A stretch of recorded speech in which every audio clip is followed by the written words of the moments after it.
예, 안녕하세요.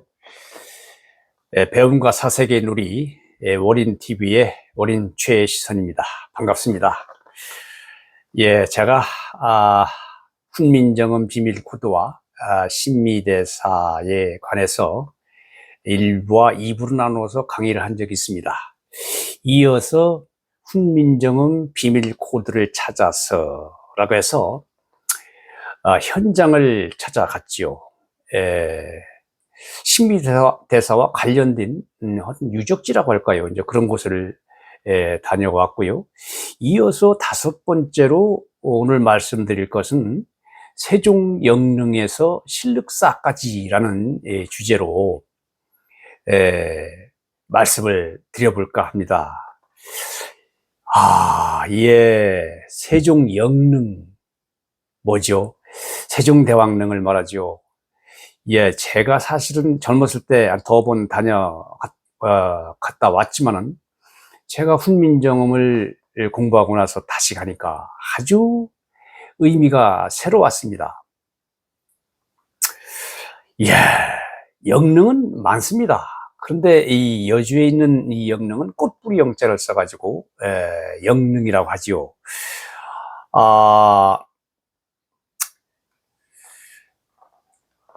이 조선왕조실록에 이제 보면은요, 소헌왕후, 다시 말하는 세종의 정비지요. 소헌왕후가 1446년 3월에 돌아가십니다. 그래서 세종은 서울 강남, 지금의 서울 강남 대모산 자락에 이제 능을 써서 장사를 지내지요.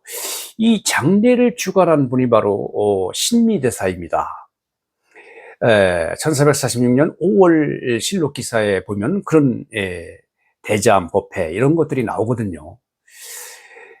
근데 이제 이 장례를 지낼 때에 그 뭐라고 하나요? 그에 대해서 뭔가 이야기한 사람이 있습니다. 바로 그 당시에 대단한 풍수가라고 할 수 있는데요. 최양선이라는 사람이 여기에 묘를 쓰면 자손이 끊기고 맏아들을 잃는다.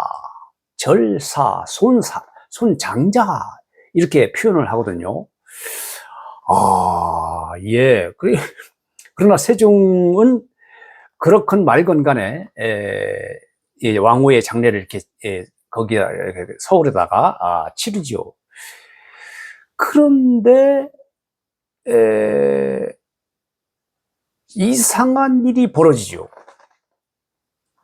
실제로 최양설의 말대로 조선 왕조는 아주 정말 이해하지 못할 일들이 벌어집니다. 이어서 이제 문종이 즉위를 하는데요. 문종 바로 죽지요. 3년도 거의 채우지 못했죠, 아마. 맏아들입니다. 그 다음에 문종의 아들 장자지요. 단종도 일찍 죽습니다. 물론 뭐 자기의 삼촌인 수양대군 즉 세조가 이렇게 유배를 보내서 결국은 뭐 죽게 되지만은요. 그래서 또 세조가 이제 왕은 되는데 장자가 장자가 아니라 이제 둘째 아들이죠. 세종의 둘째 아들이죠. 둘째 아들이 이제 왕이 되기는 하는데 좀 세조는 좀 살긴 해요. 그런데 많은 병에 시달리죠. 그런데 아주 불행이 찾아옵니다. 바로 자기의 첫째 아들인 의경세자가 요절을 합니다. 너무 충격적이었죠. 그래서 결국은 세조가 죽고 나서 둘째 아들인 해양대군이 예종이 됩니다. 자, 이렇게 실록에 보면은 세조 때 뭔가 정말 이상하다 이거. 최양선이 그렇게 말한 게 이게 사실 아니냐. 뭔가 묘를 잘못 써가지고 이런 일이 일어나는 거 아니냐. 이렇게 생각이 들었나 봅니다. 그래서 세조는 이 신하들과 이렇게 아마 이렇게 상의를 하는 것 같아요. 그래서 자기 아버지와 어머니의 능을 좀 좋은 데로 좀 옮겨야 되지 않겠느냐, 이장을 해야 되지 않겠느냐. 그러다가 결국 이제 세조가 죽고 이제 예종이 즉위하면서 1년이 돼가지고 결국 능을 여주로 옮기게 되지요. 예, 정말 제가 영상을 찍지는 못했는데요. 그래서 이제 이렇게 사진으로 이렇게 보여드리고 있는데요. 제가 이 세종대왕릉을 보면은 정말 편안합니다. 뒤에는 이렇게 주산이 있고요. 앞에는 북성산이라고 여주의 아주 안산이라고 합니다.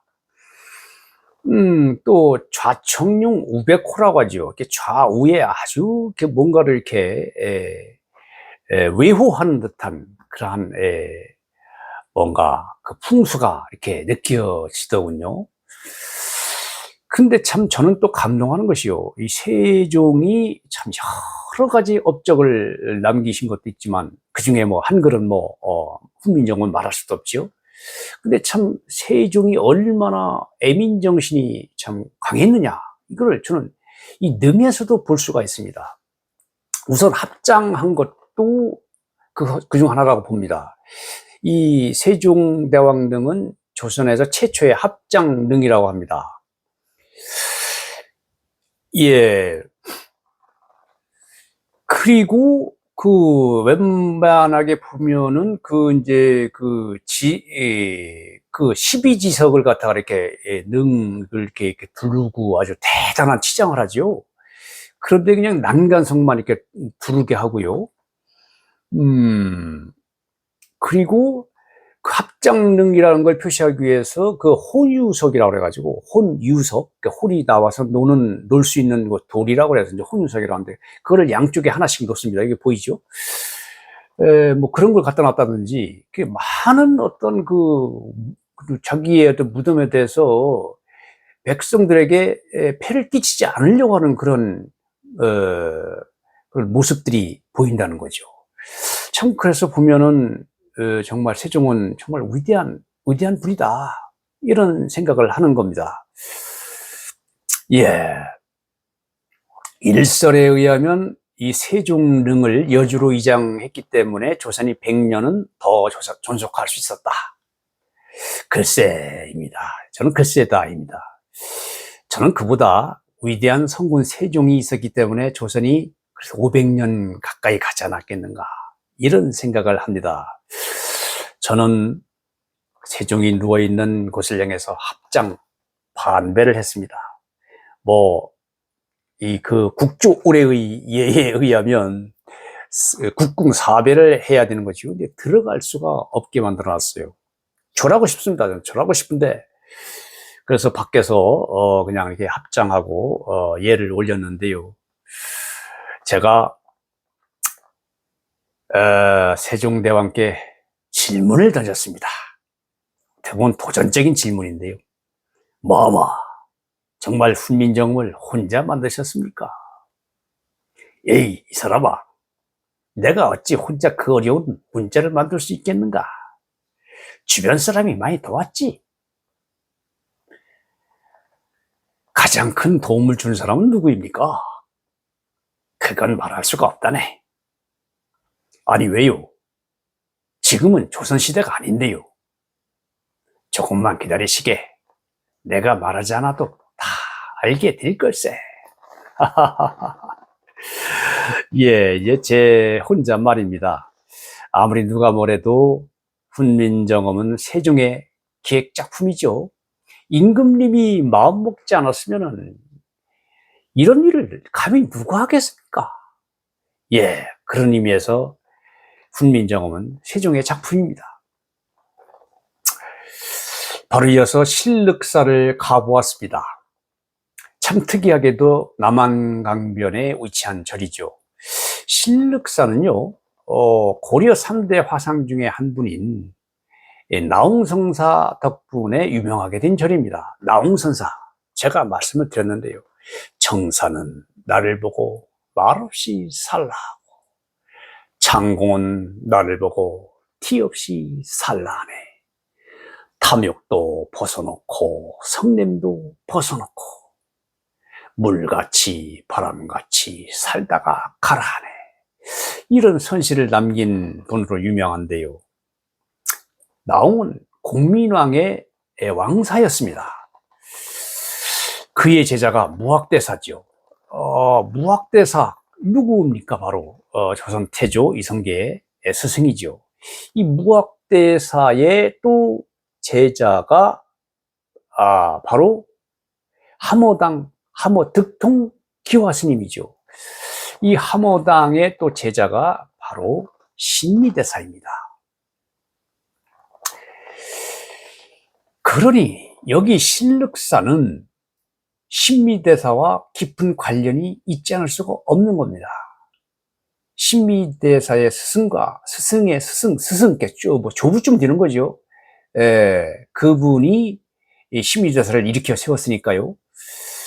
바로 조선왕조실록 성종 7년 6월 5일 기사에 보면은요, 이 신륵사는 아주 정말 역사가 오래된 절인데, 이 조선시대에 와가지고는요, 이 보은사라는 이름으로 바뀝니다. 갚을 부자, 은행은 자로 바뀌는데요. 바로 신륵사를 영릉의 원찰로 삼았기 때문입니다. 원찰이란 죽은 자의 명복을 비는 절이란 뜻이죠. 세종의 며느리이자 세조의 정비죠. 바로 정희왕후입니다. 정희왕후가 이 성종 때 섭정을 했어요. 자, 예종도 13개월 만에 죽습니다. 제위. 그러다 보니까 예종의 아들도 굉장히 어려요. 그래서 왕을 시킬 수가 없습니다. 그래서 정희왕후는 고민을 한 끝에 자기의 둘째 아들, 그러니까 세조의 둘째 아들이죠. 해양대군을 아니죠. 제가 잘못 말씀드렸습니다. 해양대군은 예종이 된 거고요. 예종이 죽자마자 이제 예종의 아들을 또 왕으로 삼을 수가 없으니까 그 요절한 20대의 요절한 그 의경세자의 아들을 왕위로 올립니다. 바로 이분이 성종이죠. 이 성종이 굉장히 어렸습니다. 그래서 자기가 섭정을 하는데요. 조선 초기에 드라마틱한 그 역사를 어떻게 이 말로 표현할 수가 있겠습니까?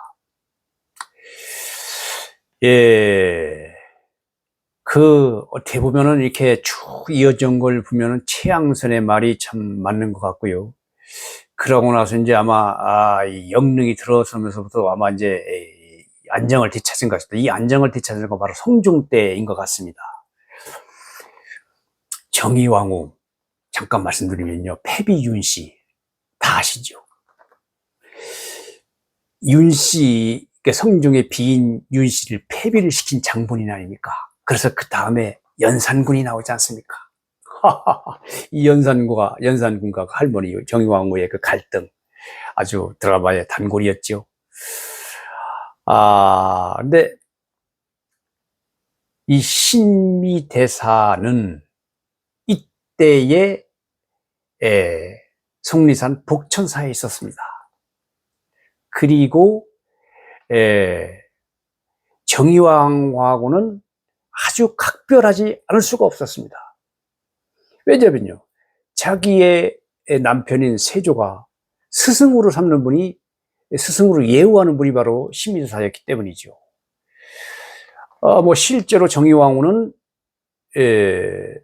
상원사에 오대산 상원사 중창을 할 때도 거기를 옵니다.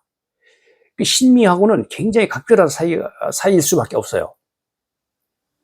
그래서 생겨난 것이 세조끼리이기도 하고요. 저는 이제 이 신륵사에 와서 모든 걸 다 볼 수는 없고요. 제일 먼저 조사전에 가봤습니다. 바로 고려 3대 화상을 뵙기 위해서죠. 바로 지공, 나홍, 무학, 바로 이분들이죠. 이분들은 그야말로 한국 불교의 선맥을 이어온 분들이다. 이렇게 얘기할 수가 있습니다.